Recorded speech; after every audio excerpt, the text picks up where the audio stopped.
نبی کریم صلی اللہ علیہ وسلم نے ارشاد فرمایا، فیصلہ کرنے والے، دیکھیں ضروری نہیں وہ جج ہی ہوں، بے شمار مرتبہ زندگی میں ہمارے اوپر بھی فیصلہ آتا ہے کہ دو آدمی کسی بات پہ الجھ جاتے ہیں، وہ کہتے ہیں جی آپ ہمارا فیصلہ کر دیں، تو اللہ رب العزت کا حکم یہ ہے ان اللہ یأمر بالعدل، پھر اسی طرح سورۃ شورى کے اندر فرمایا وَأُمِرْتُ لِأَعْدِلَ بَيْنَكُمْ، مجھے حکم دیا گیا ہے میں تمہارے درمیان انصاف سے فیصلہ کروں۔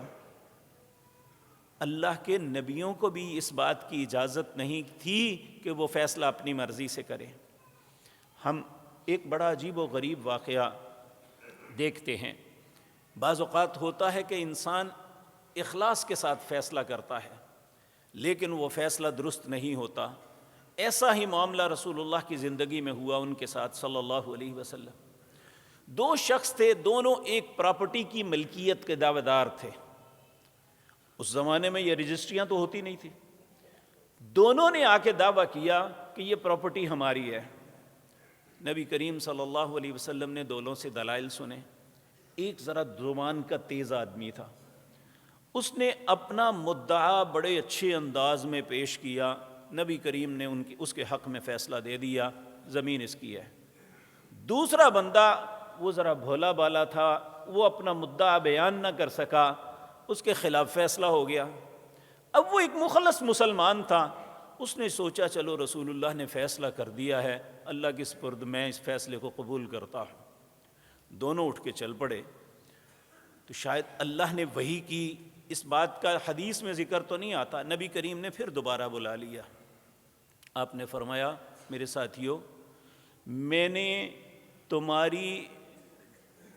تمہارے دعوے کی بنیاد پہ، تمہاری گفتگو کی بنیاد پہ جس کی بات زیادہ مؤثر نظر آئی، میں نے اس کے حق میں فیصلہ دے دیا۔ اگر تو فیصلہ حق پہ مبنی ہے کہ میں نے جو فیصلہ کیا وہی اسی طرح اسی کی زمین تھی، تو اللہ اسے مبارک کرے اور اس میں برکت عطا فرمائے۔ اگر خدا نخواستہ ایسا نہیں ہے کہ میں نے کسی کی زبان کی تیزی کی وجہ سے اس کے حق میں فیصلہ کر دیا اور جس کی زمین تھی وہ نہیں لے سکا، تو پھر وہ سمجھ لے میں نے جہنم کے ٹکڑوں میں ایک ٹکڑا کاٹ کے اسے دے دیا ہے، چاہے وہ لے لے چاہے چھوڑ دے۔ اس بندے نے وہیں پہ ہاتھ باندھ دیے، کہنے لگا یا رسول اللہ میری زمین نہیں ہے، اسی کی ہے۔